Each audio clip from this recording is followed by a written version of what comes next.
Colombie, la compagnie canadienne Aris Mining opère dans 3 régions aurifères, Antioquia, Caldas et Santander. Les communautés et les mineurs accusent l'entreprise de multiples violations. Droits humains, droit du travail, droits environnementaux, droit à la consultation préalable et, en général, droits des petits mineurs traditionnels et indépendants. En 2016, la société minière canadienne Gran Colombia Gold, renommée Aris Mining en 2022, a déposé une plainte devant un tribunal privé pour la protection des investissements, réclamant 700 millions de dollars américains à l'État colombien. L'entreprise affirme que les petits mineurs des municipalités de Marmato, dans le département de Caldas, ainsi que de Segovia et Remedios, dans le département d'Antioquia, ont envahi ces mines et ont extrait illégalement des minerais portant ainsi atteinte aux intérêts de la compagnie. La réalité est bien différente. L'exploitation minière indépendante à petite échelle a toujours existé en Colombie. Elle fait partie intégrante de l'économie familiale de subsistance. Aris Mining menace l'existence de cette activité ancestrale ainsi que la survie des communautés minières traditionnelles. Derrière la plainte déposée par la multinationale minière réside une longue histoire d'abus et de violations envers les communautés. Le gouvernement canadien est complice de ces violations et de la poursuite d'Aris Mining contre l'État colombien. Afin de poursuivre l'État, Aris Mining s'est appuyé sur l'accord de libre-échange Canada-Colombie signé entre Álvaro Uribe et Stephen Harper en 2008. Sur quelles épaules et sur quel territoire les coûts de ces accords avec les compagnies minières pèsent-ils ? Comment les gouvernements ont-ils facilité la dépossession et le pillage des populations qui luttent à main nue ?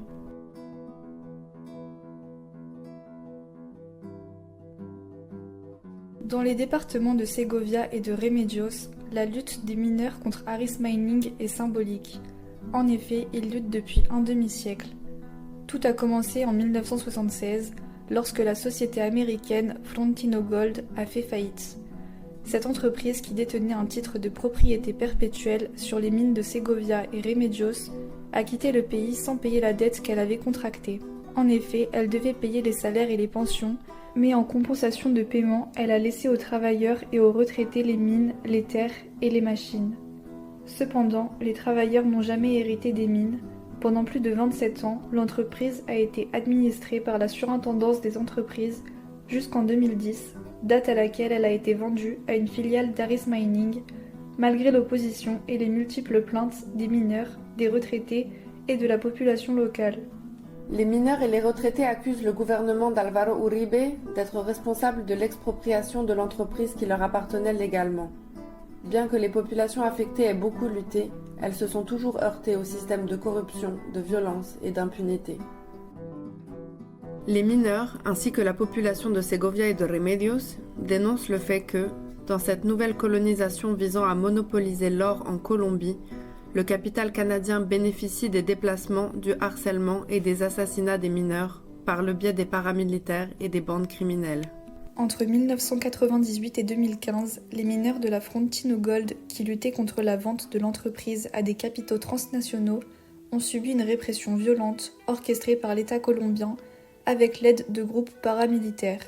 À la suite de cette répression, 12 dirigeants syndicaux et 34 travailleurs ont été assassinés, 2 travailleurs ont disparu et 9 ont été forcés au déplacement. Les paramilitaires ont employé des formes de violence de plus en plus cruelles et massives pour combattre les guérillas et attaquer ceux qu'ils considéraient comme leurs sympathisants. Ils ont aussi orchestré le trafic de drogue à leur profit et au profit d'autres politiciens, hommes d'affaires et agents de l'État, décrète le rapport de la Commission de la Vérité en 2022.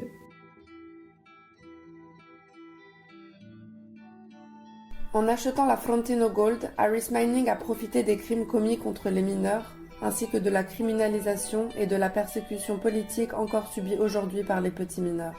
Elle doit maintenant assumer la responsabilité des violations des droits humains.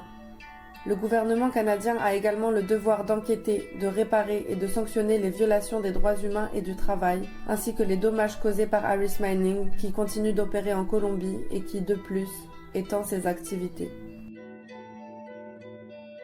Tant qu'il continuera à profiter de la guerre en Colombie, le Canada aura du sang sur les mains.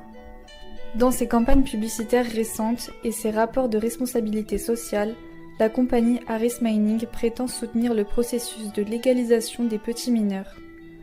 En réalité, Harris Mining sous-traite la main-d'œuvre et finance les mêmes personnes venant des structures paramilitaires qui ont réprimé les travailleurs entre 1998 et 2015 et qui continuent aujourd'hui d'exercer des pressions sur les petits mineurs indépendants. Ce processus de sous-traitance, mis en place par Harris Mining, consolide un régime de contrôle territorial basé sur la violence et sur la perte de l'autonomie des petits mineurs dans la production aurifère. En plus d'être accusé de corruption et de complicité avec des groupes paramilitaires d'extrême droite, Harris Mining est accusé de violer les droits humains et les droits du travail, ainsi que de bénéficier de l'expropriation de l'ancienne Frontino Gold, alors que ces travailleurs en étaient les propriétaires légitimes.